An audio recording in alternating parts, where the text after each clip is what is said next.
जय जय रघुवीर समर्थ, जय जय रघुवीर समर्थ, जय जय रघुवीर समर्थ। योऽन्तः करिष्यमवाचमां प्रसुप्ता सञ्जीवयत्यशक्तिधरस्वधाम्ना अन्यांश्च हस्तचरणश्रवणत्वगादीन् प्राणान् नमो भगवते पुरुषाय तुभ्यम्। भक्तवत्सल भक्ताभिमानी, या संपूर्ण विश्वाची निर्मिती करणाऱ्या, या विश्वाला सांभाळणाऱ्या आणि यथावकाश या विश्वाचा लय करणाऱ्या परमात्म्याला नित्याप्रमाणे वंदन करतो। अधिकारी साधकांबद्दल, नामधारकांबद्दल, तत्वचिंतकांबद्दल आदराचा भाव व्यक्त करतो।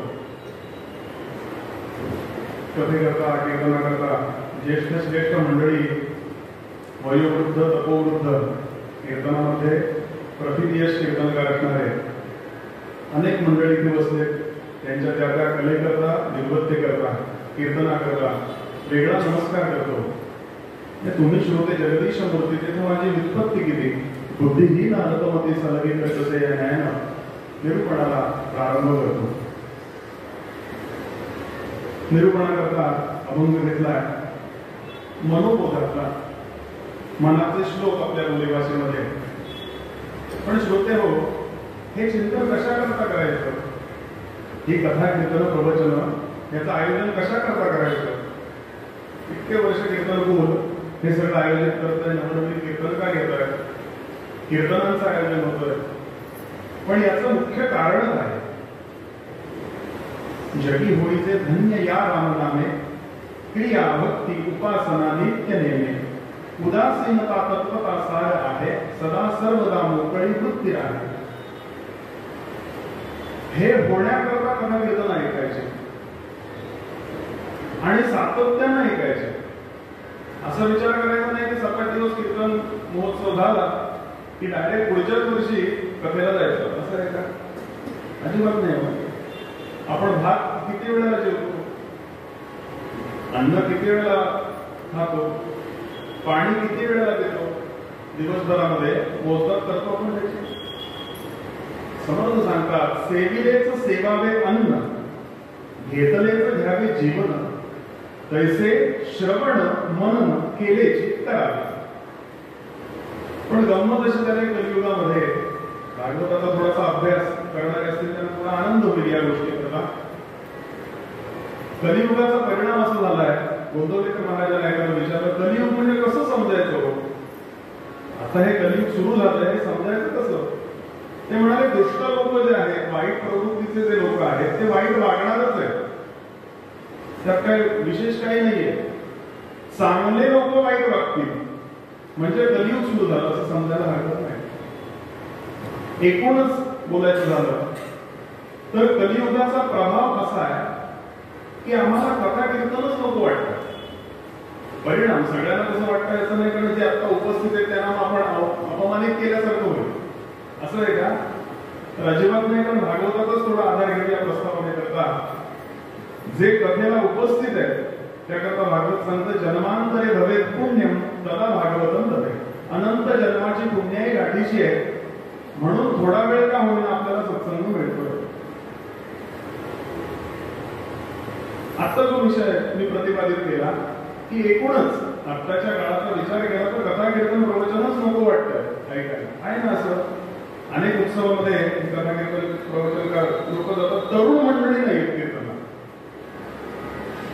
पाहिजे की नाही अपेक्षित आहे। तर माझे मित्र म्हणून काय म्हणा की हे आले सगळे तरुण मंडळी कीर्तनावर प्रेम आहे म्हणून, पण माणसाला असं वाटतंय, खात्री आहे थोडा पुन्हा भागवताचा आधार की मी चिरंजीव आहे, अमर पट्टाच मी घेऊन मला अशा तो आवेशात वावरतो। पण श्रोते हो, थोडासा गांभीर्याचा विचार करूया। परीक्षिती कथा ऐकतो, कीर्तन ऐकतो, प्रवचन ऐकतो, कारण काय हो? शाप झालाय त्याला, पूर्ण त्याचा आधार घ्यायला नको। शाप झालाय की 7 दिवसामध्ये तू मरण पावशील, तक्षक नावाचा सर्प महाभयंकर असा विषारी सर्प तुला दंश करेल आणि तू मरशील। म्हणजे 7 दिवसात मरणार आहे इतकी तरी त्याला खात्री आहे. आपल्याला तितकी नाहीये. आणि ते 7 दिवस उठले तर तेच आहे सोमवार ते शनिवार. म्हणून ते आता त्याचा मी उल्लेख केला की सेविलेचं सेवावे अन्न कसं आपण श्रवण करा, सातत्यानं करा. शंकराच्या पिंडीवरती जसा अभिषेक सातत्यानं सुरू असतो, त्यात खंड असतो का कुठल्या गावचं कुठलंही जेवढं आहे, असे सद्विचारांचा अभिषेक माझ्या मस्तकावरती सातत्यानं असतो. श्रवणाचा थोडासा नेहमी मला आग्रह का वाटतो, पण मला श्रवण जास्त करायला आवडतं. कीर्तन करण्यापेक्षा जास्त श्रवण करायला अजूनही मला आवडतं. म्हणून थोडी प्रस्तावना श्रवणाकरता केली. आज आपण जो निरूपणाकरता अभंग घेतलाय, कशा पद्धतीने ऐकूया, त्याचा विचार कसा करूया. खूप मोठा विचार आहे. म्हणजे समर्थांनी हा श्लोक 4 चरणामध्ये लिहिलाय. स्वामी वरदानंद भारती याच्यावरती 5-6 पानं लिखाण करतात. तरी सुद्धा असं वाटतं की अजून ह्याच्यावर विचार व्हायला पाहिजे. काय शब्द आहे तो मनोबोधाचे शब्द काय आहेत. आता हेच शब्द का ऐकायचे, उत्तर तिथे आपण सुरू करूया. हेच शब्द का ऐका, मनाचे श्लोक ऐका, तुकारामांचा गाथा ऐका, महाराजांची प्रवचन ऐकायचं कारण काय माहितीये का. कारण त्या प्रत्येक अक्षरामध्ये, प्रत्येक शब्दामध्ये त्या त्या संतांचा प्रसाद भरलेला असतो. ज्या वेळेला तो उपदेश आपल्याला करतात संत, याचा अर्थ सरळ आहे की संत डायरेक्ट आपल्याशी बोलतात, 1 to 1. आजच हा अभंग घ्यावा असं का वाटतं, कारण आपण हे बोलत नसतो. हा सिद्धांत आहे. बोलविता धनी वेगळाची. आजच आमच्या आता आम्ही एका कार्यक्रमाला होतो, आपण माझा मित्र आलाय, त्यावेळेला अभंग वेगळा ठरलेला होता. कुठला घेऊया मला श्लोक, इथे उभं राहिल्यावर त्यांना सुचवलं काय काय आपल्यालाही अंदाज नसतो याचा. पण याचा अर्थ सरळ असा असतो की श्रोत्यांची पुण्याई वक्त्याला बोलवते. हा सिद्धांत आहे. सांगण्याचा भाव असा, अभंगाचे शब्द म्हणजे मनोबोधाचे शब्द समर्थ असं सांगतात. जगी होईचे धन्य या राम नामे. याच्यानंतर थोडासा विचार करूया. जगी म्हणजे कुठे हो, जे जन्माला आलं आणि कधीतरी आपल्याला गमन करायचं, या मधलं सगळं जे आयुष्य आपलं, तो जो काही ड्युरेशन म्हणतो, तो जो काही कार्यकाल आहे आपला, या जगतामध्ये, या कार्यकालामध्ये मला सगळ्यांनी धन्य म्हटलं पाहिजे. धन्य शब्दच मुळात त्याच्यावरून तयार झाले. धन्य याचा अर्थ काय, जो धनवान आहे, जो पैसेवाला आहे, व्यवहारात बोलायचं झालं तो पैसेवाला, जो धनवान आहे त्याला आपण धन्य म्हणतो. व्यवहारिक भाषेमध्ये आपण काय करतो, मग माझं शिक्षण झालं, त्या वयोगटामध्ये आपल्याला असं वाटतं धन्यता मिळाली, बाबा शिक्षण व्यवस्थित झालं. तिथे समजा का हो, शिक्षण व्यवस्थित झालं, आता नोकरी व्यवस्थित लागायला पाहिजे. नोकरी लागली, झालो आम्ही धन्य, नाही झालो धन्य. नोकरी लागली, छोकरी मिळाली, झालो का धन्य. अहो तिथूनच समस्या सुरू होतो. जय जय. सगळं काही अनुभव कीर्तनात सांगायचं नसतं.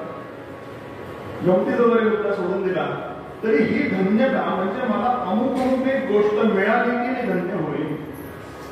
पण संतांची जी धन्यता या शब्दाची व्याख्या आहे, परिभाषा आहे, ती वेगळी आहे. संत म्हणतात, पायोजी मैंने राम रतन धन पायो, ते धन मी प्राप्त करून घेण्याकरता. म्हणून या जगतामध्ये मला जर धन्यता मिळवायची असेल, जगी होईचे धन्य, समर्थ सांगतात कशानं मिळेल ती, तर या रामनामे. फक्त रामनाम हे कलियुगाचा सोपा उपाय सांगतात. पण हल्ली काय झालं की नाम सोडून सगळं चाललं. महाराजांनी इतकं सोपं करून सांगितलं, म्हणजे वेदांत, तत्वज्ञान, पुराण या सगळ्यांचं सार काढून गेले गोंदवलेकर महाराज. फक्त काय सांगतात की नाम घ्या. पण नाम घ्यायला आपल्याला वेळ नाहीये. एक जण महाराजांकडे गेला, गोंदवलेकर महाराजांकडे, आणि म्हणाला, महाराज काहीतरी मला उपासना द्यावं, काहीतरी मला सांगा, आदेश करा, उपदेश करा. काय करणार. जयांचा जरी जन्म नामार्थ झाला, जयांनी सदा वास नामाचा केला, जयांच्या मुली सर्वदा नाम कीर्ती, नमस्कार त्या ब्रह्म चैतन्य मूर्ती असे त्या परब्रह्मानच देह धारण केला आणि महाराज आपल्याला सगुण रूपात दिसायला लागले. ते काय उपदेश करणार आहे? ते फक्त नाम घे हाच उपदेश करणार आहे. ते म्हणाले बघ प्रपंची करता पण 13 माळा जप करा. ठीक आहे म्हणाले 13 माळा नाही जमणार. बर म्हणाले मग 3 माळा जमतील. कसे बोलता तो संत? 3 माळा करायला पण म्हणाला वेळ नाही. 1 माळ करा. नाही शकत. अर्धी करा.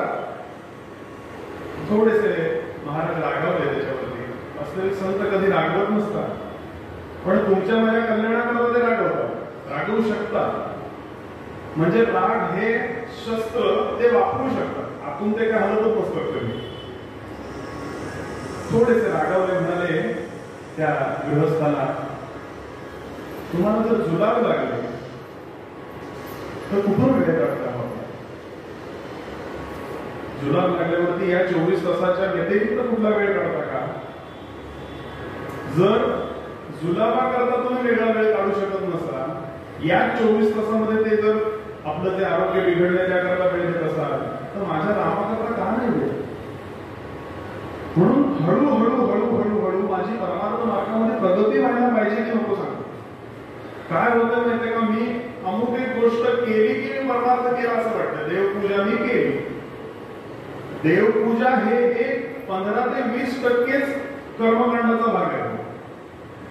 नेहमी मी घरोघरी सांगायचा प्रयत्न करतो की गेली 30, 35, 40, 50 वर्ष मी देवपूजा करतोय. रुटीन म्हणून करतोय. माझी कधीही वेळ चुकलेली नाही देवपूजा करायची. सकाळी 6 म्हणजे 6ला मी देवाला बेसिनवरती घेतो. पद्धत सुद्धा देवाला आंघोळ करायची असते.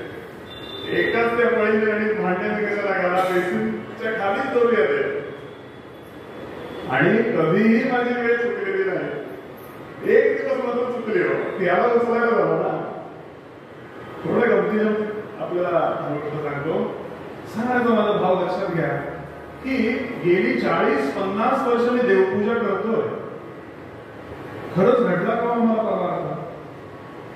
त्या मूर्तीमध्ये जे तत्व समाविष्ट आहे, ज्याला अनेक प्रकारचे scientist is equal to MC square म्हणतात, संत त्याला परब्रह्म तत्व म्हणतात, त्याचा कधीतरी बोध झाला का मला? म्हणून 50 वर्ष केलेल्या पूजेचं फळ काय आहे? तर मला अहम ब्रह्मास्मी इथे थोडा विचार तर होऊ दे. तिथपर्यंत जाऊ की नाही आपल्याला माहिती नाही, कारण ती संतांची कृपा लागते, सद्गुरूंचा आशीर्वाद लागतो. म्हणून खूप बारकाईने विचार करूया की मी त्या बोधापर्यंत जातोय का? पूजा म्हणून होते, रोटी म्हणून यांत्रिकता लागली आपल्या परमार्थाला. म्हणून कधीतरी थोडंसं रिजिड व्हावं लागेल, कधीतरी आक्रमक व्हावं लागेल. मी हे न चुकता करेन आणि त्या व्यतिरिक्त माझा भाव सुद्धा त्याच्यात होते. होतंय काय? जे भाव होतंय ते अगदी भक्ती करत बसले. फक्त कर्मकांड करणारे फक्त कर्मकांड जोपासत बसले. कर्मकांड, भक्तिकांड, ज्ञानकांड हे वेगळं नाही का? आम्ही पूजा करताना आमच्या चित्तामध्ये तो भावच नाहीये आणि त्याचा परिणाम फळाची अपेक्षा मात्र आम्ही करतो. संत सांगतात याकरता सोपा उपाय काय कर, हेही तुला शक्य नाही, कारण परमार्थ करत करत करत माझी प्रगती इथपर्यंत जाऊन पोहोचावी. आमचे गुरुजी सांगतात ICU मध्ये मी पडलोय जाऊन, त्यावेळेला मी देवपूजा करू शकणार नाहीये. त्यावेळेला स्वर्णी माझ्या हातामध्ये नसणार आहे. त्यावेळेला जे चिंतन करायचं ते संत या मनाच्या श्लोकामध्ये सांगतात, जगी होईचे धन्य या रामनामे. या रामनामेच का सांगता येतो? त्या रामनामे का नाही सांगतोय? कारण संतांना, समर्थांना परोक्ष राम सांगायचं नाही, तर अपरोक्ष राम सांगायचं. तुझं आहे तुझं पाशी, तरी तू जागा चुकलासी. तो तुझ्यातच आहे, म्हणून या रामनामे असं सांगतात. जगी होईचे धन्य या रामनामे. तो तुझ्यातच शोध. ते जे तत्व आहे ते तुझ्यातच शोध. आपण अनेक अशा परमार्थातल्या संकल्पना आपण स्वच्छ करून घेतल्या पाहिजेत मोठमोठ्या लोकांच्या पायाशी बसून, की आम्ही प्रयत्न करतो परमार्थामध्ये, आमचा की आम्हाला भगवंताचं दर्शन व्हावं, आम्हाला भगवंत प्राप्त व्हावं, आहे ना सगळ्यांना असं वाटतंय ना? खरंच तसं आहे का? वेदांत तरी असं म्हणत नाही. वेदांत असं म्हणतो देव कुठेही दुसरीकडे नाही, तो तुमच्यातच आहे. येते का लक्षात? कुठेही तो प्राप्त करायला जायचं नाही. याचं कारण काय? जर संपूर्ण चराचर सृष्टीमध्ये सर्वत्र सदा आणि समप्रमाणात भरून राहिलेलं जर ते तत्व असेल, तर ज्या दिवशी माझा जन्म झाला त्या दिवशीपासून ते तत्व या शरीरात आहे की नाही? म्हणून समर्थ सुद्धा या श्लोकामध्ये सांगतात की हा नाम कुठे शोधायला जा, दुसरीकडे कुठे जाऊन पडत, अयोध्येला जा का जाऊन ये. भारताचं एक आकर्षण आहे, भारताकरता एक स्वाभिमानाची गोष्ट आहे म्हणून त्याचं दर्शन घेऊन ये. पण 365 दिवस आम्ही तिकडे जाऊन राहणार का? नाही राहणार आहे. म्हणून याकरता काय कर, तर ही धन्यता तुला जर मिळवायची असेल तर रामनाम घे. ते राम कुठे शोध, ते तुझ्यातच शोध. जगी होईचे धन्य या रामनामे. पण आता मी जो ह्याच्या आधीचा मुद्दा प्रतिपादन केला की नाम घ्यायला वेळ नाही आहे, म्हणून या रामनामे करता एक छोटासा समर्थांचा दाखला बघूया. समर्थ सांगतात, महाराजांचा उत्तर बघितलं आपण, महाराजांचा समर्थ सांगतात समस्या अशी आहे ना, रामनाम घ्यायला वेळ नाही ना. ऐक, तुला संपूर्ण जीवनाचा आलेख काढून देतो. घटका गेली, पळे गेली, तास वाजे झणाणा, आयुष्याचा नाश होतो, राम काय म्हणा. आणि खरोखर आहे ही गोष्ट, अगदी तळमळीनं आपल्याशी संवाद साधतो. ज्या वेळेला खरंच घ्यायला पाहिजे ना रामनाम, त्यावेळेला मनुष्य नाही घेते, कारण तो सोपा वाटतो. रामनाम घेणं हा उपाय त्याला काहीतरी सोपा वाटतो. पण एखाद्याला सांगितलं सब समस्या का एक ही हल, काय एक लोटा जल, की तो करायला जातो की नाही? ते करू नये असं नाहीये. विचार थोडासा सूक्ष्म आपल्याला उतरावा लागेल. कर्मकांड करू नये असं नाहीये, पण कर्मकांड करण्याकरता ज्या विक्षिप्त क्रिया सांगितलेल्या आहेत, टेक्निक्स सांगितलेली आहे. पूजेला सकाळी बसल्यानंतर ताजी फुलं तोडून आणा. शक्य आहे का आम्हाला? नाही शक्य आम्हाला. हळदीचंच कुंकू वापरा, आहे शक्य का?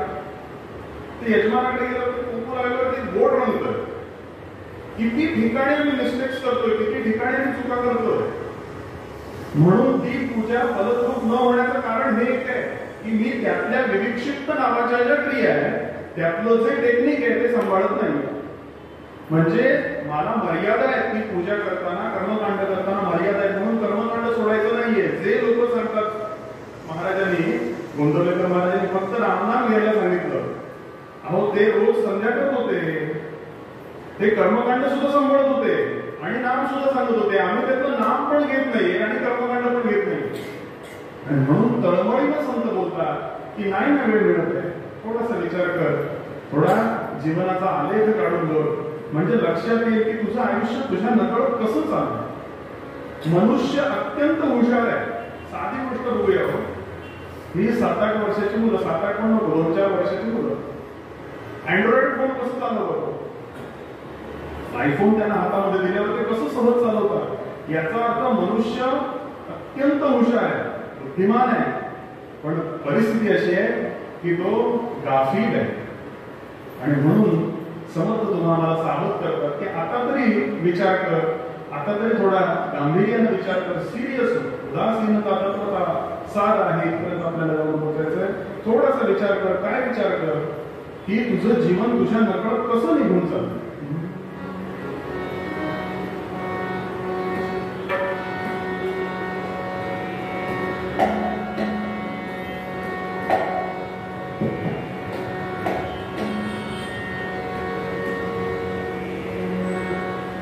सावधान सावधान सावधान सावधान सावधान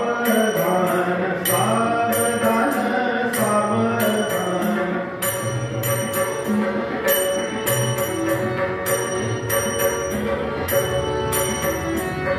सावधान सावधान 10 वर्षे बालपण, 10 वर्षे बालपण, 20 वर्षे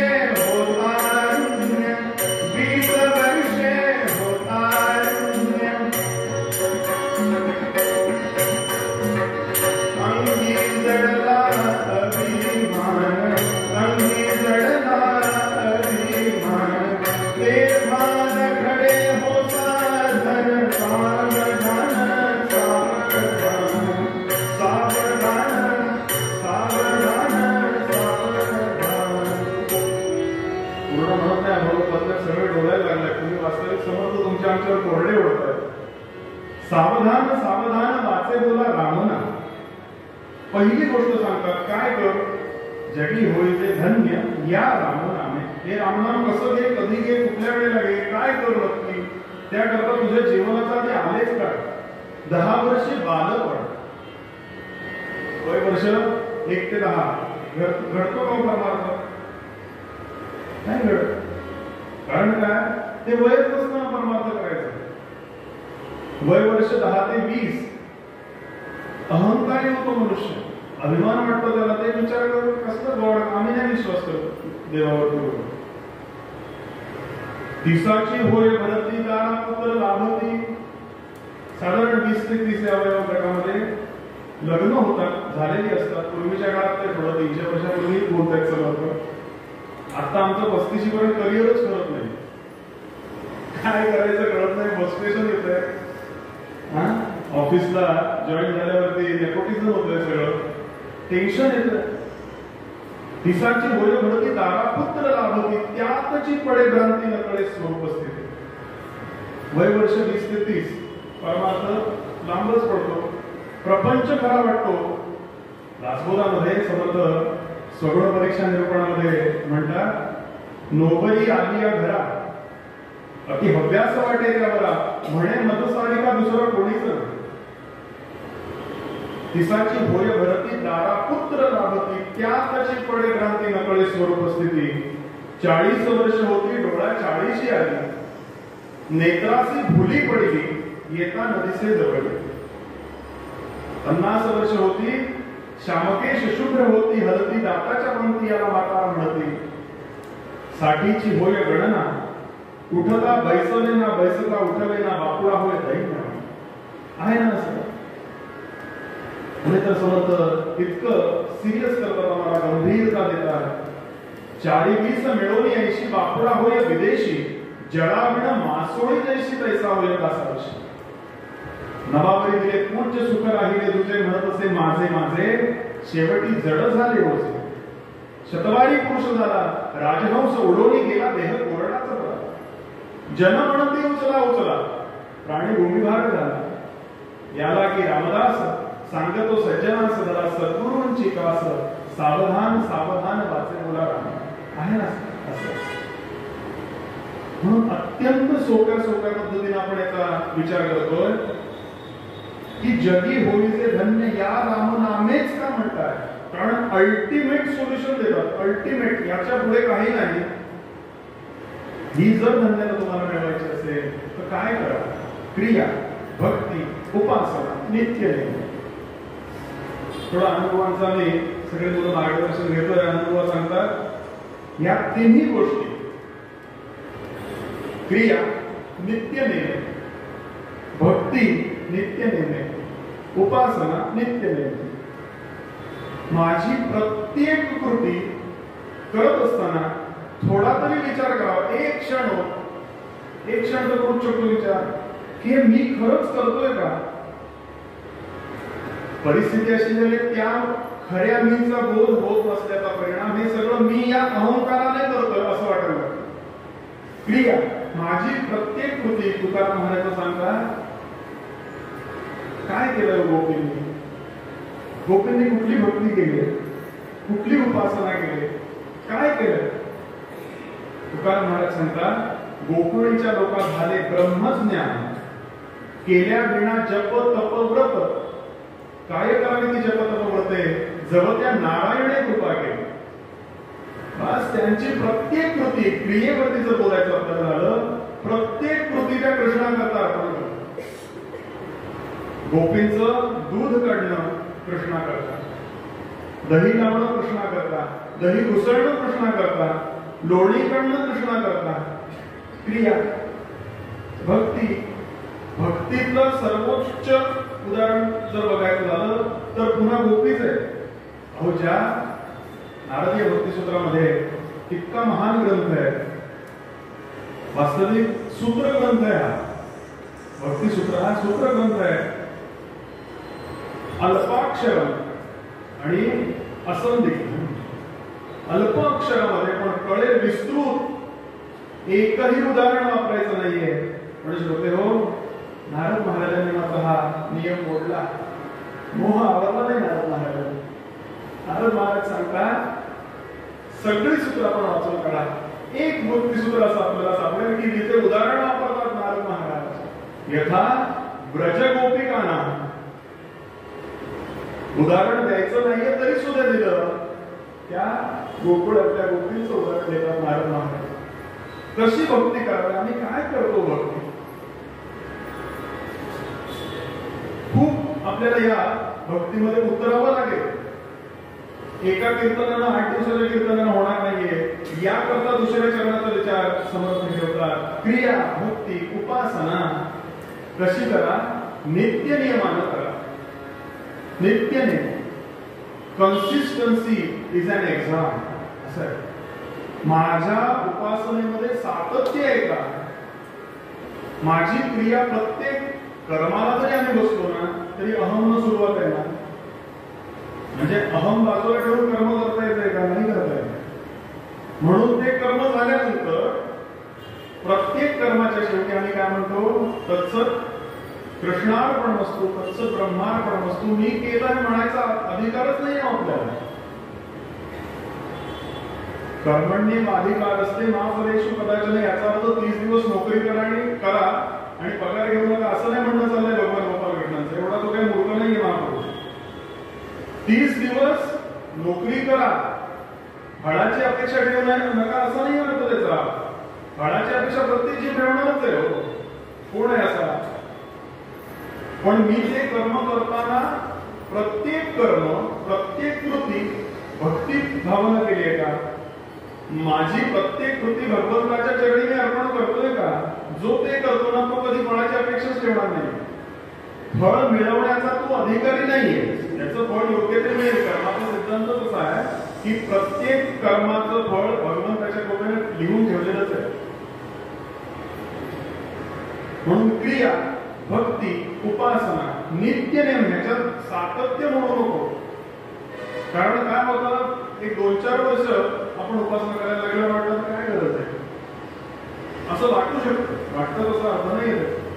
पण ज्या अर्थी संत आग्रहानं लिहितात की बाबा रामनाम तुला घ्यायचं, या जगामध्ये धन्यता मिळवायचे, उपासना करायचे, भक्ती करायचे, क्रिया करायचे आणि हे सगळ्या गोष्टी नित्य नियमानं करायचे. कसं करता लिहिलं असेल हे आग्रहानं. तिन्ही गोष्टींमध्ये वेगवेगळे विचार सांगतायत समोर. क्रिया म्हणजे कर्मकांड सांगतायत, भक्ती याचा अर्थ भक्तिकांड सांगतायत आणि उपासना याचा अर्थ ज्ञानकांड सांगतायत. पहिल्या चरणाचा जो विचार आहे, जगी होय ते धन्य या नामनामे, त्या याचा शोध घेण्याकरता उपासना करायची. आणि ती उपासना काय करायची त्याचा थोडासा विचार करूया आणि पुढील भागामध्ये व्याख्यान बघूया काय आहे. उपासना करायचे म्हणजे शनै शनै, ज्याप्रमाणे शनीचा जो स्पीड आहे शरीराचा कसा होतो. ज्योतिषातले काही मंडळी इथे बसले, एका राशीत तो साधारण 30 वर्षांनी येतो. मी ज्योतिष बघत नाही, आधीच सांगतो तुम्हाला. आता कीर्तन तुमचं किंवा बाजूला राहू दे असं नको ऐकायला. तो ज्या गतीनं येतो 30 वर्षांनी येतो की नाही तो एका राशीला, या गतीला शनै शनै असं म्हटलेलं आहे. म्हणजे स्पीड कमी आहे.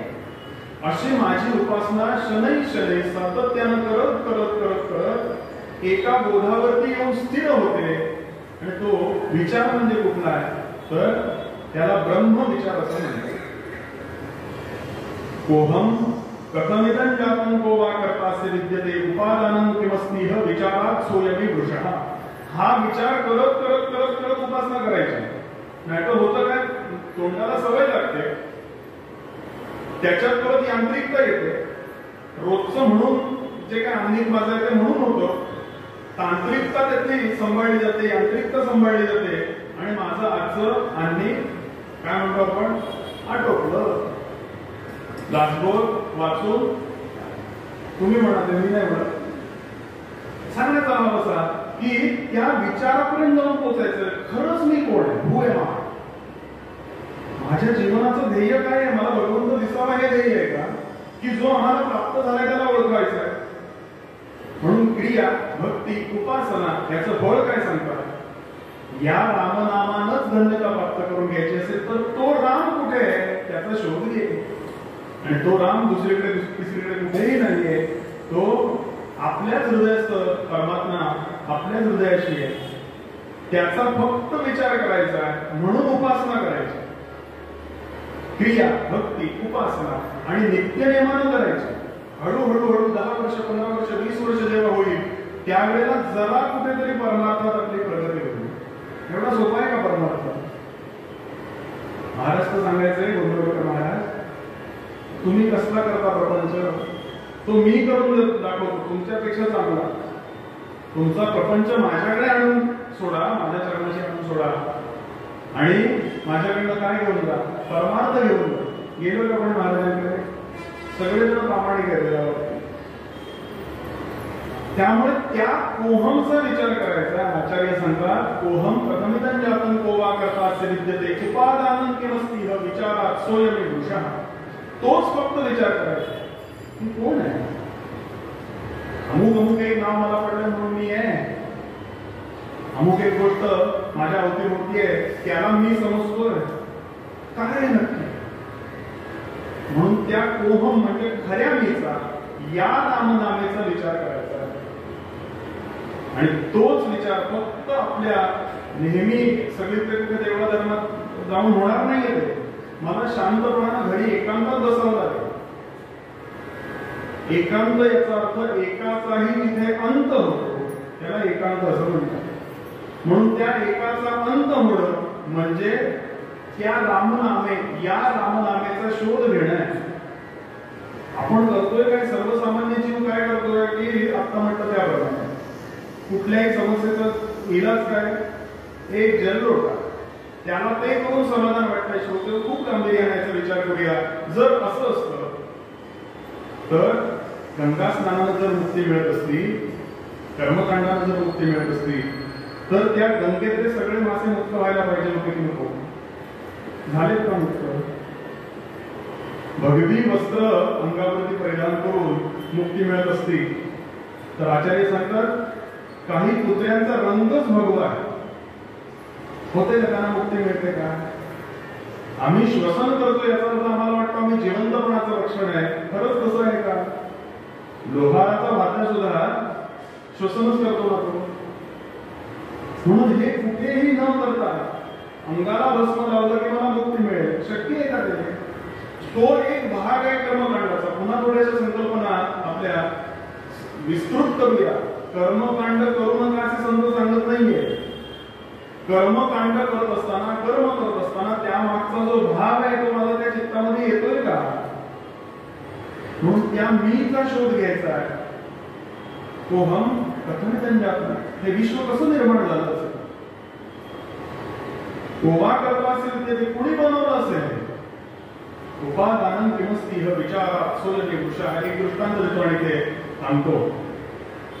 आदरणीय शेवडेकरांना पण मी ऐकला, गोवांकडनं पण ऐकला हा दृष्टांत. स्वामी वरदानंद भारती आपल्याला माहिती आहे. जेव्हा ते नोकरीला होते, गृहस्थाश्रमी जेव्हा होते त्यावेळेला जिथून कुठून त्यांना रेल्वेने प्रवास करत होते असं गृहीत धरा. उदाहरणच घ्यायचं. जिथे तो प्रवास संपायचा तिथून ते बसने आपल्या कार्यालयामध्ये आपल्या ऑफिसमध्ये जायचं. तिथे जात असताना त्यांच्या एक दिवस मला दादा म्हणायचे माझ्याकडे पोथी असते विष्णू सहस्त्रनामाची. विष्णू सहस्त्रनाम म्हणूया. पोथी उघडली आणि विष्णू सहस्त्रनाम वाचायला सुरुवात केली. पहिल्यांदा अक्षर लागेना. हळूहळू हळूहळू रोज करून आता म्हटलं त्याप्रमाणे क्रिया भक्ती उपासना याप्रमाणे रोज ते वाचायला लागले. काही महिन्यामध्ये विष्णू सहस्त्रनाम पाठ झालं. उपासना काय करते श्रोते लक्षात घ्या. विष्णू सहस्त्रनाम पाठ झालं आणि आता पोथीची गरजच नाही. बसमध्ये बसले, बाजूला पण बसले, आपला काय संबंध आहे? कोहम करता सांगतोय. आपण काय करतो? बसमध्ये भेटल्याला आपण नंबर घेतो, तो व्हॉट्सअपवर आहे का बघतो, आपले फोटो त्याला पाठवतो, त्याचं स्टेटस बघतो. काय गरज आहे का? काही व्यवहाराचा प्रसंग असेल तर घ्यायलाही हरकत नाही. पण इतका मनुष्य गुंतत जातो. आता मर्यादित बोलतोय हे सगळं वेळ कसं आहे. यांचं ते पाठ झालं विष्णू सहस्त्रनाम स्तोत्र आणि रोज ठरल्याप्रमाणे बसमधली सीट पकडली की विष्णू सहस्त्रनाम सुरू. ऑफिसला जाईपर्यंत, त्या कार्यालयामध्ये जाईपर्यंत ते विष्णू सहस्रनाम पूर्ण होत असे. झालं, पाठ झालं, पूर्ण झालं. अनुभव सुद्धा हेच सांगत नाही की नुसतं श्रवण करून भागणार नाही, मनन करून भागणार नाही, निधिध्यासन त्याचं करावं लागतं. त्याप्रमाणे योग्य वयामध्ये जो काही आश्रम होता, गृहस्थाश्रम संपला आणि आता संन्यास आश्रम स्वीकारला स्वामींनी. आणि आता स्वामी उत्तर काशीमध्ये बसलेला आहे. उत्तर काशीमध्ये राहायचं, छोटासा आश्रम. आणि फक्त मी आता जो आपल्यासमोर प्रतिपादित केला मुद्दा, कोहमचा फक्त विचार करतोय. आणि उत्तर काशीचा प्रभाग असा आहे, एकदा का तिथे लँडस्लाइडिंग झालं की महिनोमहिने तिथला संपर्क तुटतो. महिनाभर कॉन्टॅक्ट करू शकत नाही आपण त्या माणसाशी. तिथला मुंबईतला सगळा भक्त परिवार, त्यांचे जे कोणी शिष्य असतील, प्रशिष्य असतील, पुण्यातले असतील, ते सगळे उत्तर काशीला स्वामीजींना भेटण्याकरता गेले. कसे बसे प्रवास करून मजल दरमजल करून पोहोचले उत्तर काशीला. आणि पोहोचल्यानंतर सगळा समाचार झाला, कसं काय चाललंय, काय साधना चालले, कशी उपासना चालले, काय सगळ्या चर्चा झाल्यानंतर एका शिष्यानं स्वामी वरदानंद भारतींना प्रश्न विचारला. महाराज म्हणाले, असं असं मला कळलं की महिना, 2 महिने, 4 महिने सुद्धा एकदा संपर्क तुटतो, लाईट नसतात. आता हे मोबाईल आले आपल्याकडे, गेली 15-20 वर्ष, त्याच्या आधी काहीच नव्हतं. तुमचा वेळ कसा जातो? जगी होईचे धन्य या रामाने, क्रिया भक्ती उपासना नित्य नेहमी या करत. तुमचा वेळ कसा जातो? स्वामीजीने काय सुंदर उत्तर दिलं. स्वामीजी सांगतात, असा असा प्रसंग आपल्याला जो सांगितला, बसमध्ये विष्णू सहस्रनाम पाठ केलं. रोज ते म्हणायचो. आता इथे आल्यानंतर मी ते चिंतनाला घेतलं. स्वामीजी सांगतात, त्यातला एक शब्द मी फक्त घेतो चिंतना करता, ओम विश्वम. खूप काळजीपूर्वक आहे. ओम विश्वम. त्या विश्वमचा विचार करत करत करत करत आठवडा कसा जातो मला कळत नाही. अशी भगवान महाविष्णूंची 1008 नावं आहेत. माझे किती जन्म संपतील, विष्णू सहस्रनाम संपेल का सांगितलं श्रोते ही गोष्ट आपल्याला? त्या कोहमचा विचार इतका सूक्ष्म पातळीवरती करायचा, कारण विचारांनी चूक झाली, विचारांनी तो देह आला. प्रारब्ध नावाची गोष्ट तयार होण्याचं कारणच असं आहे की गेल्या जन्मी जो विचार मी करून ठेवलाय तो आता पुढे पानात वाढून ठेवलेला आहे. त्या विचाराची दुरुस्ती केली की अहम ब्रह्मास्मी बोलून आहे. म्हणून त्याकरता या सगळ्या प्रक्रिया सांगितलेल्या आहेत की क्रिया, भक्ती, उपासना, नित्य. हे नित्यनेमानं कर, परिणाम काय होईल? जीवनामध्ये धन्यता मिळेल. आणि नुसतं क्रिया, भक्ती, उपासना करू नको. पुढच्या चरणाचा थोडासा 1-2 मिनिटात विचार करूया. पुढच्या चरणाचा विचार असा आहे की हे करत असताना आता आपण नामामध्ये थोडंसं चिंतन केलं. नामाचे 10 अपराध सांगितले, ते आपण बघू शकत नाही आता एवढ्या वेळामध्ये. पण ज्यानं नाम घ्यायचं त्याने कोणाची निंदा करायची नाही. असं निंदा, असं ती नामवैभव कथा. कोणाला उलट बोलायचं नाही नाम घेतल्यावर. आपलं होतंय का, आपण नाम घेतोय आणि ओट्यावर मांडणं सुरू आहे ना. असं खूप बारकाईने आपल्याला विचार करावा लागेल नामाचा सुद्धा. याकरता तिसऱ्या चरणामध्ये समर्थ सांगतात, उदासीनता तत्वता सार आहे. उदासीनता याचा अर्थ आता कधी संपणार आहे, कंटाळा आलाय अशी उदासीनता का? नकारात्मक शब्द नाहीये उदासीनता. उदासीनता याचा अर्थ गांभीर्य. माझी जी मी उपासना करतोय, माझी जी मी भक्ती करतोय, त्यामध्ये मी सिरियस आहे. एकदम संतांना सिरियस माणसं खूप आवडतं. हॅपी बोललं की त्यांना आवडत नाही. व्यवहारात ते करावं, पण माझ्या उपासनेकरता मी दिवसभरामध्ये काही क्षण तरी, काही वेळ तरी असा आपण काढावा स्वतः करता की मी त्या कोहमचा विचार करेन. या करताची जी सिरियसनेस ज्याला म्हणतो, जे गांभीर्य पाहिजे, याकरता तिसऱ्या चरणामध्ये समर्थ सांगतात, उदासीनता तत्वता सार आहे. त्या तत्वाचाच विचार कर, बाकी काही विचार करू नको. आणि त्याचा परिणाम काय होईल पदशुद्धी कार्याची तर सदा सर्वदा मोकळी वृत्ती उत्तमा सहजावस्था मध्यमा ध्यानधारणा अधमा प्रतिमा पूजा आणि तीर्थयात्रा अधमोत्तम. म्हणून मी कुठल्या या प्रकारात मोडायचं त्याचा खूप गांभीर्याने विचार करूया. परिणाम काय होतो कोणाबद्दल द्वेष वाटेनासा होतो मत्सर वाटेनासा होतो आणि आपली वृत्ती अत्यंत शुद्ध होते. सदा सर्वदा मोकळी वृत्ती आहे इथपर्यंत जाऊन पोहोचायचं. आणि याकरता प्रक्रिया समर्थ या चरणामध्ये सांगतात की या जीवनामध्ये तू धन्यता मिळव ती कशी मिळव रामनामानं मिळव. त्याकरता काय प्रक्रिया करायला लागेल तुला तर क्रिया भक्ती उपासना नित्य नेमानं करायला लागेल. जे कर्म तू करतोस त्या कर्मामध्ये तू सिरियस राहा.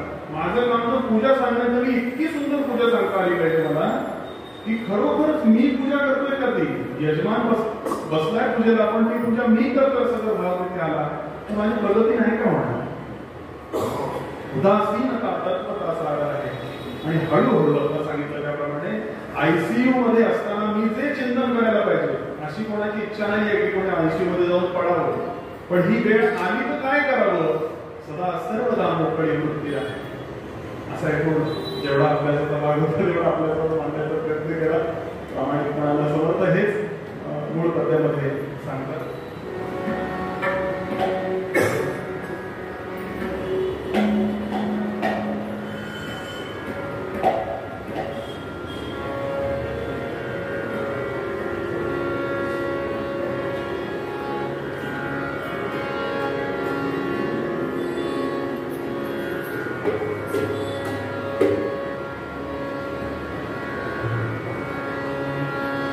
जगी होई जे धन्य या राम नाम जगी होई जे धन्य या राम नाम.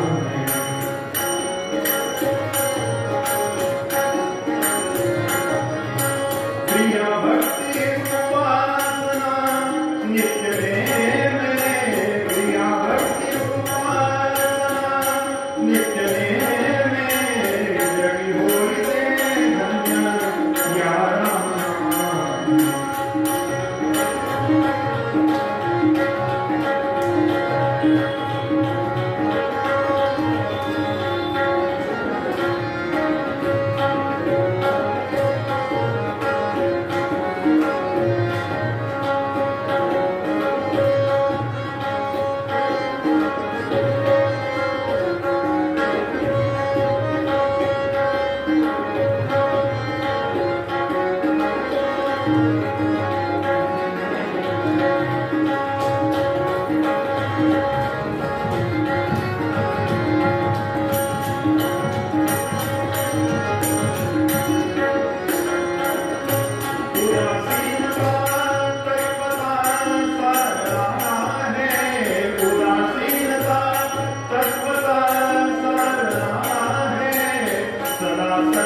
चालू असलेल्या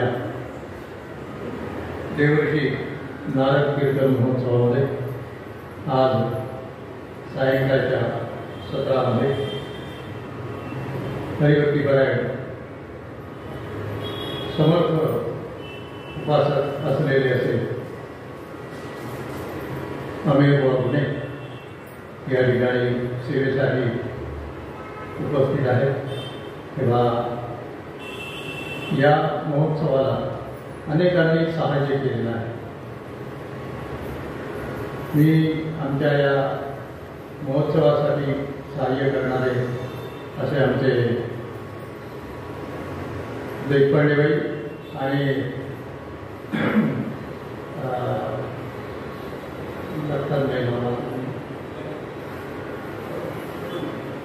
श्री देशपांडे गृहीत आपण या ठिकाणी वरना श्रीफळ प्रसाद देऊन त्यांचा सन्मान करावा.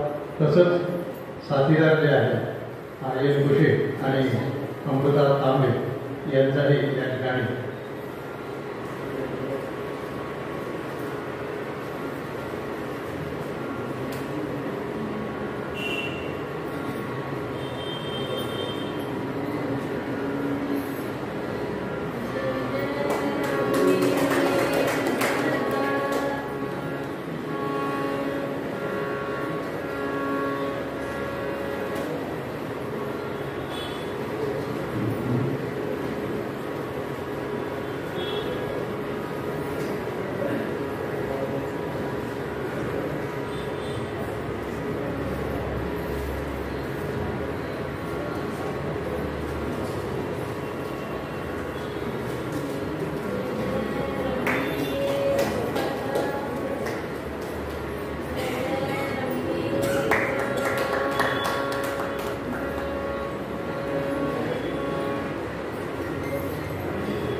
अस्मिता दे आपण या प्रसाद घ्यायला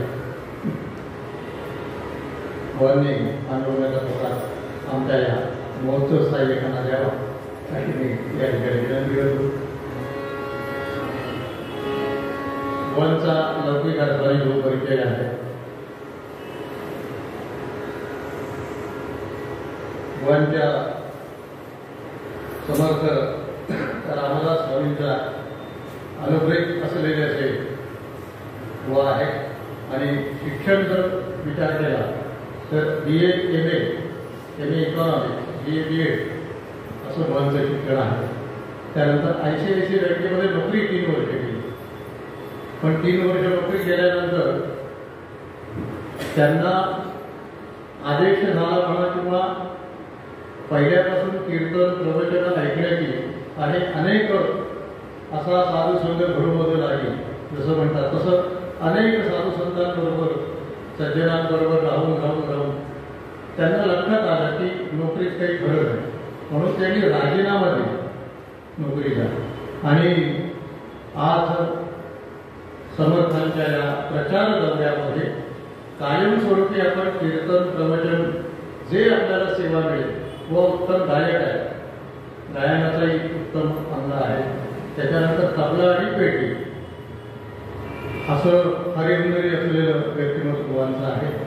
आणि समर्थांच्या प्रचार दौऱ्यामध्ये आपल्या सगळ्यांना माहिती आहे की मकरंदुआ रामदासी आहेत सुमंत, त्यांच्याबरोबर प्रचार दौऱ्यामध्ये व कायम असतात. आणि इथून पुढचं सगळं आयुष्य हे समर्थांच्या उपासनेत सेवेत घालवायचं असा निश्चय त्यांनी केलेला आहे.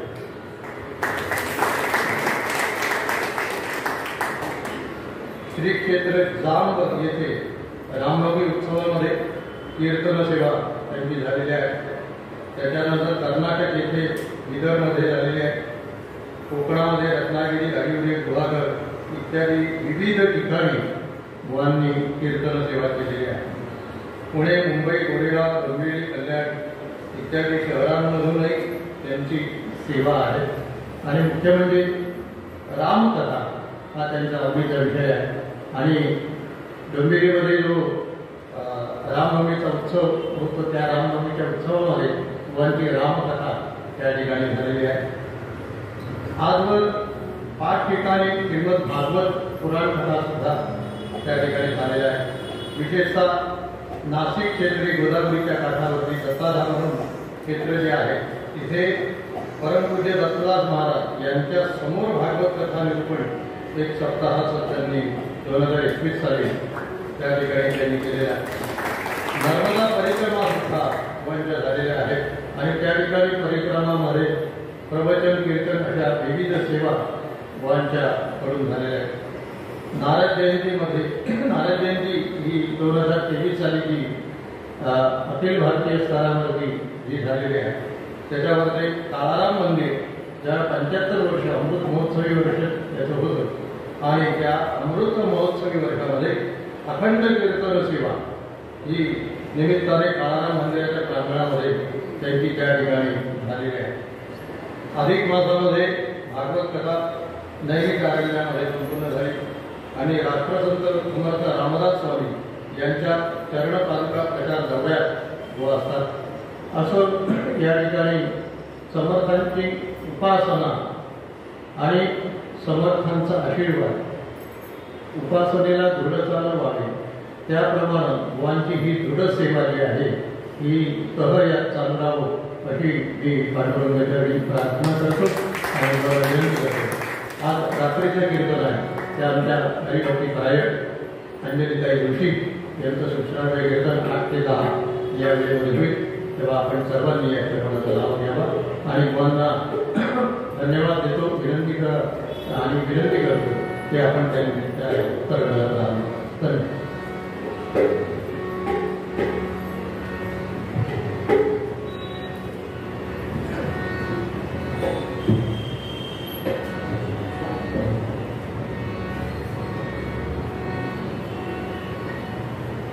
कीर्तनाच्या पद्धतीप्रमाणे नाव घेऊया सगळ्यांनी.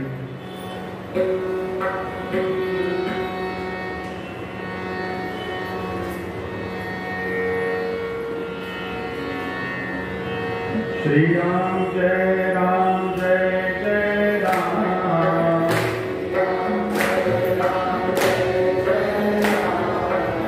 श्री राम जय राम जय जय राम.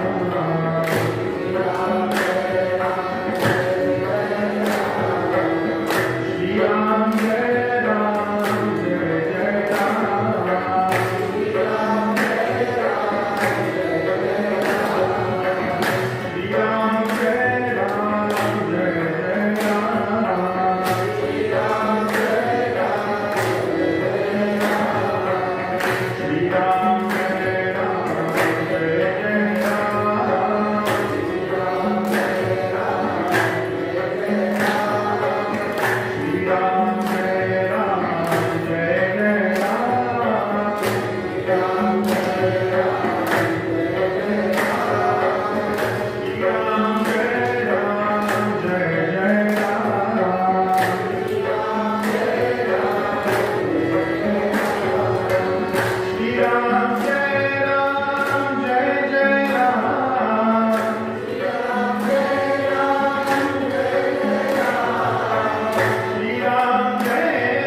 जय राम.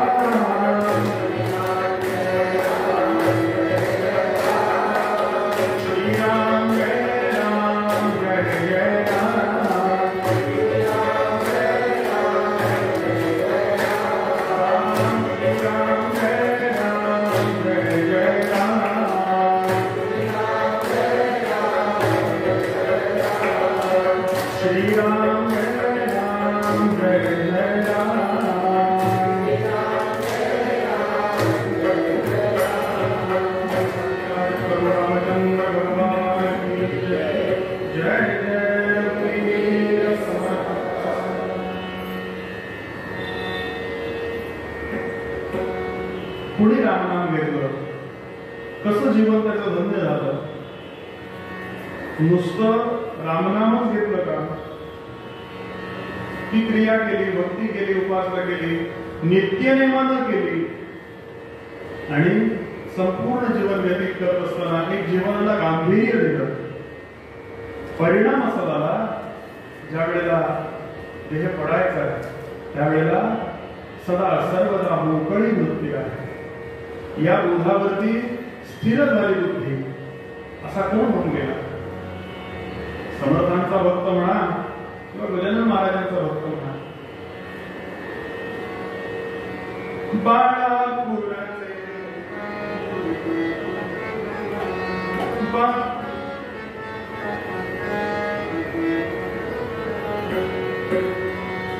बाळापुरचे बाळाजी ते बाळापुरचे बाळाजी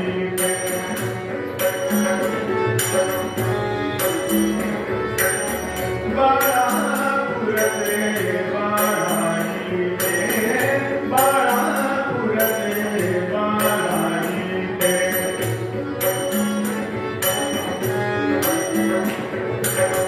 रामदास रट होते रामदास रट होते बाळापुरचे बाळाजी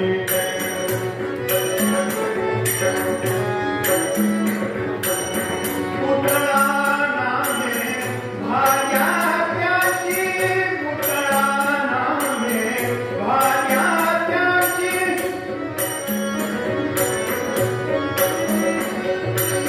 पतीस अनुसरते राम साधोजी रागा राम प्रभोजी साधोजी रागा साधोजी रागा साधोजी रागा राम प्रभो. अकोल्याजवळ असणारं बाळापूर नावाचं गाव आणि या बाळापूरचे बाळकृष्ण बुवा रामदासी. लहानपण आध्यात्मिक वातावरणात गेलंय. वडील वारी करायचे. दासनवमीला गडावरती जायची जी वारीची पद्धती आहे अनेक घरांमध्ये, ती वारी घेतलेली आणि वडिलांबरोबर एखाद वर्ष वारीला गेल्याचा परिणाम हळूहळू हळूहळू वारीबद्दल एक आकर्षण निर्माण झालं. आणि वडील आता वयोवृद्ध झाले. आता झेपेनाशी झाली वारी म्हणून स्वतः आता मी वारी करेन असा निश्चय केला आणि जाऊ लागले वारीला. तरुण वयामध्ये निघावं. विवाह झालेला आहे. पत्नीचं नाव पुतळाबाई. पत्नी सुद्धा प्रपंचाला आणि परमार्थाला अशी अनुरूपही होती आणि अनुकूल सुद्धा होती. सामान्य जीवाचं काय होतं? अनुरूप असते, पण अनुकूलच असते का? अनुकूल असते पण अनुरूप असते का? कुठेतरी कमी जास्तच ठेवतो बोलतो. पण ही दोन्ही होती. अनुरूप सुद्धा होती आणि अनुकूल सुद्धा होती. पत्नीची व्याख्या शास्त्रकार सांगतात, पतनात त्रायते सा पत्नी. आणि पतीची व्याख्या पाती इति पती. असं दोन्हीही फारसा कमी दुग्ध शर्करा योग म्हणतो ना आपण, तसा योग असतो.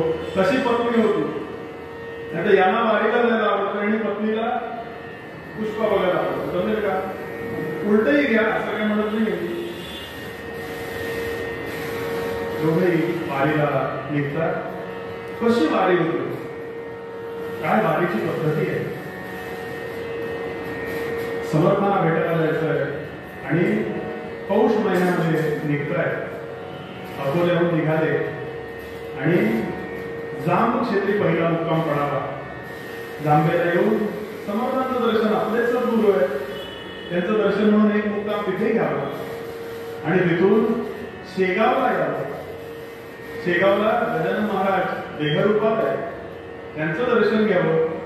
पुढे जालनापुरी, आत्ताचं जालना, इथे एक मुक्काम पडावा. नातेपुते, मेहकर असा प्रभाग करत करत करत आत्ताचं संभाजीनगर, इथून पुढे पुण्याकडे जावं. जवळपास महिनाभरी वारी सुरू आहे. आणि दिनक्रम कसा असायचा? वानप्रस्थाश्रम कसा असतो, कसा दिनक्रम असायचा? सकाळी लवकर उठावं, ब्रह्ममुहूर्तावरती उत्तम पद्धतीनं शरीर सौष्ठवाकरता व्यायाम करावा आणि नाम घ्यावं. एक 10-11 वाजेपर्यंत पुढच्या गावापर्यंत चालत जावं आणि साधारण 11-11:30च्या सुमारास जिथे कुठे जे गाव, ज्या गावामध्ये मुक्काम पडेल तिथे भिक्षा मागावं. भिक्षेची पद्धती अशी आहे, ज्या गावामध्ये भिक्षा मागायची त्या गावात जो भिक्षा मागणार आहे त्यानं काहीतरी दीक्षा दिली पाहिजे, तरच तो भिक्षा मागण्याचा अधिकार आहे. नुसतं पोट भरण्याकरता भिक्षा नाही मागायचं. आणि भिक्षा मागताय 5च घरात चालू, 2च आहेत वास्तविक, एखादं घोड्या बरोबर वाहन म्हणून सगळं सामान वाहून नेण्याकरता आणि भिक्षा मागावी.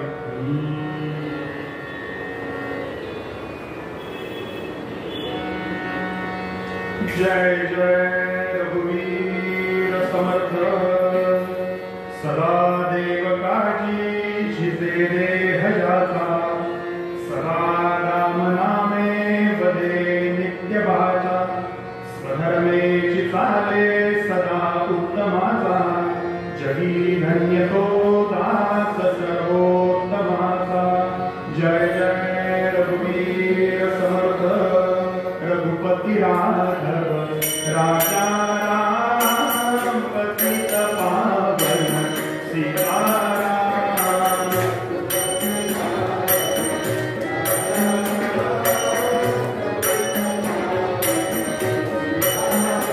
ओ रघुपती राघव राजा राम, पतित पावन सीताराम.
अशा पद्धतीनं मदन धर्मदल करत 5 घरामध्ये भिक्षा मागावी. दुपारी माध्यान्ह समय किती झाला तापसी संन्यासी सर्वधर्मवर प्राथमिक अगदी शिक्षण घेत होतो तेव्हा चिलाजी पाटील आख्यानं शिकवलेलं होतं की कितीही झाला संन्यासी तापसी तरी माध्यान्ह काळी तोंड वाचते. दुपारच्या वेळेला भूक लागणारच आहे जीवाला, ते अन्न शिजवावं व्यवस्थित, चुली 3 दगड मांडावे, जवळच्याच काठ्या एकत्र कराव्या, तेवढ्या पुरतीच ती चूल असायची. दुसऱ्या दिवशी दुसऱ्या गावामध्ये असं किती वर्ष चाललं. 6:45 वाजता कीर्तन संपलं. खात्री देतो म्हणजे काय होईल, किती वेळ चालू त्याचं वर्णन करायला नको. किती वर्ष झालं. काय होतं श्रोते, लक्षात घ्या. आता मी जे आपल्या समोर पूर्ववर्गामध्ये सांगितलं की क्रिया भक्ती उपासना नित्य नेमे, नित्य नियमानं जर एखादी गोष्ट आम्ही करायला लागलो तर मला त्या कर्माबद्दल एक प्रकारची अटॅचमेंट, एक प्रकारचं आसक्ती निर्माण होते. चांगल्या अर्थानं आसक्ती हा शब्द घेऊया. आणि अशी बाळकृष्ण रामदासी बुवांना त्या कर्माबद्दल एक अटॅचमेंट निर्माण झाली. थोडे इंग्रजी शब्द वापरतो म्हणजे जरा आपलंच वाटेल. अगदीच बुवा शिकलेला नाही ना, असं नाही ना म्हणा, म्हणून सारखी येत.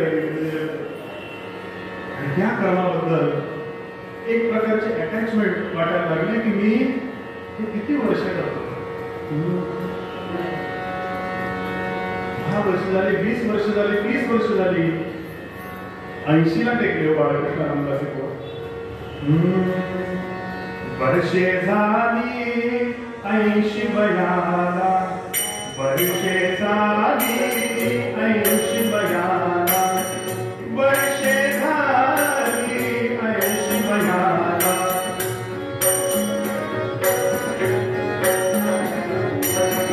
वर्षे झाली 80 वयाला, वर्षे झाली 80 वयाला. असा प्रवास करत शेवटचा मुक्काम परळी सज्जनगडाच्या पायथ्याशी येऊन पडायचा आणि उद्यापासून आता प्रतिपदेपासून रामनवमी उत्सव सुरू होणार. पहाटे गडावर पोहोचतात. इतकी वर्ष येत आहे. शेवटची 3-4 वर्ष असं वाटायचं बहुतेक ही शेवटची वारी दिसते. कसं येणार मी पुढच्या वर्षी गडावर? यावर्षी बाळकृष्णावर रांगत आले. पायऱ्या गडाच्या चढत आहे आणि रांगत आले. समर्थांना विनवणी करत आहे. इतकी वर्ष मी गडावरती येतो. आता माझं वय 80 झालं. खरंच नाही जमणार पुढच्या वर्षी. कंठ भरून आला. वर्षे झाली 80 वयाला, उदान येणे घडे गडाला, कंठ अवरुद्धाची हो झाला.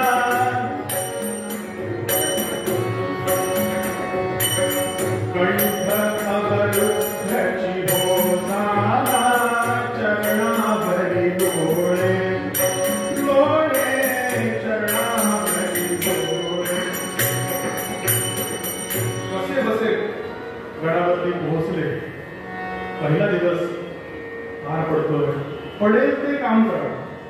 झाडू मारायचे, झाडू मारताय. समाधी मंदिरातला बाजूचा जो भाग आहे तो पुसून काढायचा, पुसून काढता. एखाद्या वेळेला प्रवचनकार कीर्तनकार उशिरा आले, प्रवचन करत आहे. कुठल्याही सेवेला, कुठल्याही कामाला कमी वा जास्त दर्जा देत नाही. सगळं काम माझ्याकरताच समर्थाने केलं. ही सेवा करण्याकरता समर्थाने मला बोलवलं. आणि 7 दिवस 8 दिवस झाले. आता उद्या रास्तनवमी. आज मी रास्तनवमीला गडावरती रात्री 12-12:30 सुरू होतं हे सगळं. आणि त्या दिवशी कुणी नव्हतं समाधीला. ते गुरुजी येणार, असा बराच गुरुजी येतील म्हणून अखेरचा एकदा समर्थांना निरोप घेऊया. तो पुढच्या वर्षीपासून काही जमणार नाही मला एकदा. आणि समाधी मंदिरामध्ये आले. गडाला जोडले. समर्थांना सांगतात, खरंच मला येण्याची इच्छा खूप आहे, पण हा देह मला साथ नाही देत. तुम्हीच काहीतरी प्रेरणा द्या. तुम्हीच काहीतरी माझ्यावरती कृपा करा. खूप काळजीपूर्वक शोध येतोय. हा भाव आजकाल लोप पावत चाललाय. या भावापर्यंत आम्ही पोहोचतच नाही भगवंतापर्यंत. आणि तो फक्त आणि फक्त भावाचा मुकेट आहे. कितीही कर्मकांड करा, कितीही ज्ञान त्याच्यासमोर सांगा, पण जोपर्यंत मी त्या शुद्ध भावनेने भगवंताला अडवण्याचा प्रयत्न करत नाही ना, तोपर्यंत नाही आमच्यावर कृपा करत. रामकृष्ण परमहंस सांगायचे, आपलं जे देवघर आहे त्या देवघरामध्ये आठवड्यातून 15 दिवसातून एकदा तरी बसा आपल्या देवासमोर. आपलं जे आराध्य दैवत आहे त्याच्यासमोर जाऊन बसा आणि मोक्षापुढची गडावर कर माझ्यावर कृपा आहे. होतं का बसा? आणि म्हणून काय झालं माहितीये का, मनुष्य सगळं आता बघितलं ना तो मटेरियलिस्टिक झालं. अमुक एक गोष्ट मला मिळाली ना की मी संतुष्ट होतो. मला अमुक पैसा मिळाला, मला त्यातून काय मिळेल हे वाटायला लागलं ना, तिथे आमचा भाव आमचा संपला होता. वीणास्वामी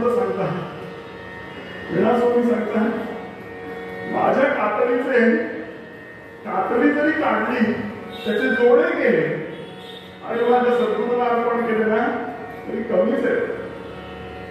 काय असतील वीणास्वामी? कधीतरी आम्ही त्या भावाकडे नको का जायला? आणि श्रोते एक लक्षात ठेवा, गोंदवलेकर महाराज सांगतात, अनेक गोष्टी अनेक साधना करून जे होत नाही ना, कर्मकांड करून जे होत नाही ना, ते फक्त भगवंताला लागलेल्या तळमळी म्हणून मला प्राप्त होत. म्हणून ती तळमळ माझ्या चित्तामध्ये थोडी तरी आहे. काय झालं असेल बाळकृष्ण रामदास देवांचं, काय झालं असेल? समाधी मंदिरामध्ये बाळकृष्ण रामदास शरण आले, समर्थांना नमस्कार करताय, साष्टांग नमस्कार केला, देह इतका गळगळांत झालाय, त्याच अवस्थेमध्ये झोप लागली. आणि एखादा दृष्टांत म्हणा, एखादं स्वप्न म्हणा, जे रूप आठवड्याचा इतके गेली अनेक वर्ष प्रयत्न करताय, गेली 40-50 वर्ष वारी करतायत, 60 वर्ष वारी करतायत, ते जे ज्या करतायत ते सगुण रूप डोळ्यासमोर दिसायला लागलं. असे हो जया अंतरी भाव जैसा, वसे हो जया अंतरी देव तसा. आणि सगुण रूपामध्ये कोट्यावधी सूर्य उगवावे, पण शांत असा प्रकाश आपले सद्गुरू दिसायला लागले. स्वप्नात बघताय ते सगळं.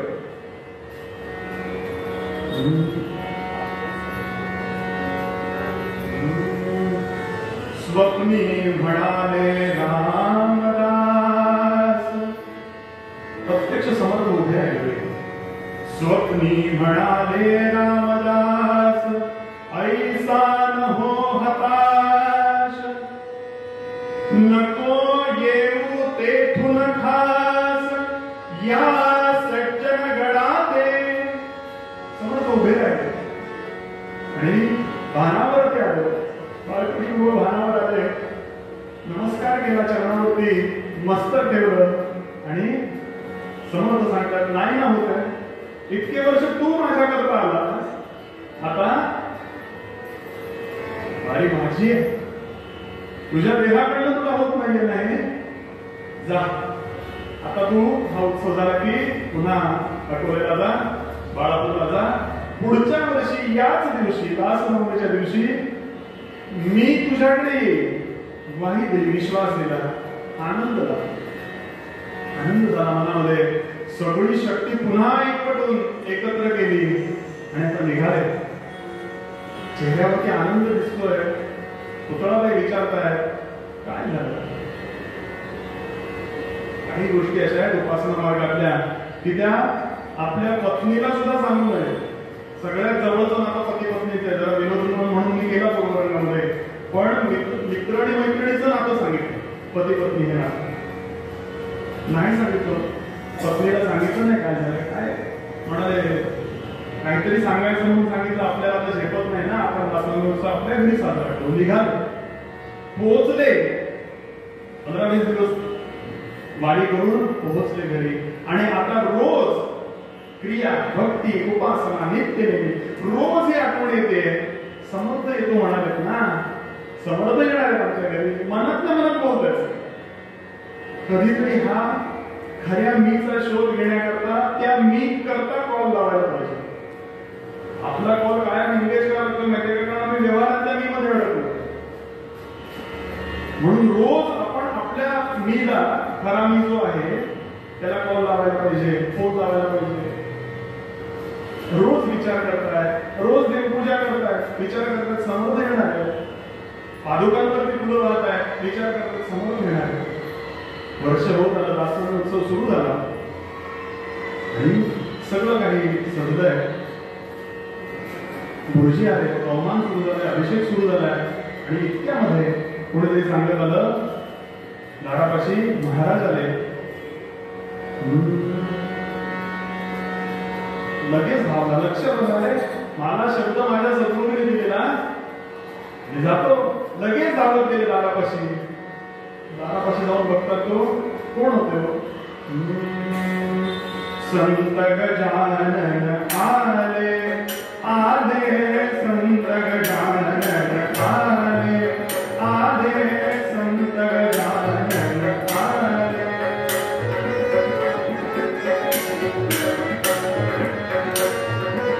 गण गण गणात शब्दची घुमले, गण गण गणात शब्दची घुमले, गण गण गणात.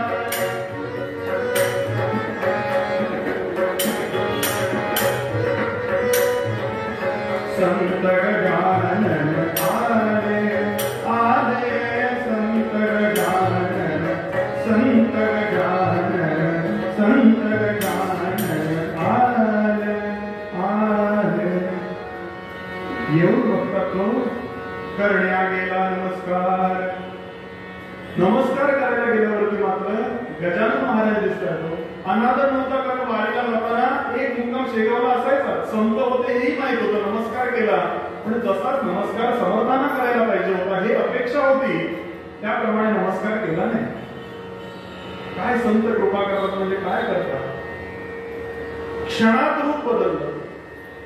आणि जसे समर्थ कोबडी घेतलेले, पाठीवरती केशसंभार रुळतोय, गळ्यामध्ये रुद्राक्षाची माळ आहे आणि समर्थ पादुका घातल्यात असे दिसले. तिचे दासगण महाराज वर्णन करतात पोथीमध्ये, आपल्या अनेकांच्या पाठातली पोथी आहे. घटकेत दिसावा गजानन, घटकेत जय जय भूमी रसे, तेणे बाळकृष्ण घोटाळला, समर्थ म्हणून नमस्कार केला, कालेविटा वरून तुम्ही. क्षणात दिसताना गजानन महाराज दिसतायत, क्षणात दिसताना समर्थ दिसतायत. घोटाळून दिला. दासगण महाराज पुढे सांगतात, ऐशी स्थिती झाली तरी सिनेमातल्या खेळात आणि घोटाळला. नमस्कार पण करतोय, पण नमस्कार करायला गेल्यानंतर समर्थ दिसतायत, डोकं काढलं की गजानन महाराज दिसतात. आणि आता समर्थच कवटाळतात आणि सांगतात, कृष्णा अरे गजानन आणि समर्थ रामदास स्वामी हे कोणी वेगळे नाही, तेच तत्व आहे. सद्गुरू नावाचं जे तत्व आहे ना, ते सर्वत्र सदा आणि समप्रमाणात घडून राहिलेलं आहे. आता आम्ही गजानन महाराजांच्या रूपात प्रगट झालो. आम्ही दोघे वेगळे नाही, आम्ही एकच आहोत. हा बोध बाळकृष्ण महाराजांना, बाळकृष्ण महाराजांना झाला. कशामुळे झाला? याचं एकच कारण, त्यांचा प्रपंचही व्यवस्थित झाला, परमार्थही व्यवस्थित केला. जी उपासना दिलेली होती, ज्या उपासना मार्गामध्ये होते, कुठली उपासना होती? रामनाम दिलेलं होतं. जगी होई ते धन्य या रामनाम, ते रामनाम घेतलं. कसं घेतलं तर क्रिया भक्ती उपासना नित्य नियमानं 60 वर्ष ही वारी केली. कधीही त्यामध्ये तंगडमंगळ केली नाही. माझ्या करिअर बद्दल जो काही त्यांचा व्यवसाय, त्याच्या व्यतिरिक्त माझी वारी व्यवस्थित व्हायला पाहिजे याकरता उदासीनता, तत्वता सार आहे. कुठेही कसूर केली नाही, तांत्रिकताही सांभाळली, भावपूर्णतेने ती वारी केली. आणि परिणाम काय झाला? निश्चंत झाला. समर्थ आणि गजानन महाराज वेगळे नाहीये, सदा सर्वदा मोकळी वृत्ती आहे. इतकी सहज अवस्था प्राप्त झाली, जीवनामध्ये धन्यता मिळाली. हे कशामुळे झालं? समर्थांना विचारलं. समर्थ हेच सांगतात पूर्वपत्यामध्ये की असा आहे अभ्यासक्रम करायचा, त्याचा परिणाम काय होईल की माझं जीवन धन्य होईल. तिथे फिरवतो. सगळ्यांना धन्यवाद देतो. तुम्ही श्रोते जगदीश मूर्ती वेळे वाकुडे काही ना कोणी दुधाचं म्हणावे म्हणून आपण सगळ्यांनी हे श्रवण केलं. खरोखर याचं ऍप्लिकेशन ज्याला म्हणतात, याची उपयोगिता किती आहे आपल्याला अंदाज नाही. श्रोतो, सत्संग हा दुर्लभ, हा दुर्गम, हा आणि अमोघश्च. आचार्य विवेक चूडामणीमध्ये असं सांगतात, किती दुर्लभ आहेत या गोष्टी. कोण बघता बोलतायचा खरंच कधी विचार करू नका. त्याच्याकडून येणारा कंटेंट माझ्या उपयोगाचा नाही याचा विचार. एक मुद्दा, दुर्लभम त्रयमे वैतक देवानुग्रह हेतुकम मनुष्यत्व मुमुक्षत्व महापुरुष संशय, हा याचा कधीतरी विचार करूया. मला वेद कळणार नाहीये, मला पुराण कळणार नाहीये. कळणार नाहीये म्हणजे मर्यादा सांगतो. एखादा वाचत असेल त्याच्यावर तो वंदनीयच आहे, पण या व्यतिरिक्त मी काय करायला पाहिजे याकरता संत बोलतात, तुमच्या माझ्याशी संवाद साधतात. आणि तो संवाद काय असेल तर हा आजचा मनाचा श्लोक समर्थांच्या चरणी, नारद महाराजांच्या चरणी अर्पण करूया. सगळ्यांना धन्यवाद देतो. उत्तम साथीदार, पहिल्यांदाच कीर्तन तुला बनलाय, त्यामुळे कीर्तन तुला मी धन्यवाद देणं मीच सभासद आहे, कारण मी धन्यवाद द्यायलाच पाहिजे. त्यांनी मला संधी उपलब्ध करून दिली इथे कीर्तन करण्याची, म्हणून त्यांना धन्यवाद देतो. उत्तम सबलजी मागे एकदा साथीचा योग होता, आता पुन्हा आला, म्हणून त्याला धन्यवाद देतो. अमृताताईचा आमच्या पंचकोशीतलीच आहे, त्यामुळे तिला धन्यवाद देतो. आणि तिथेच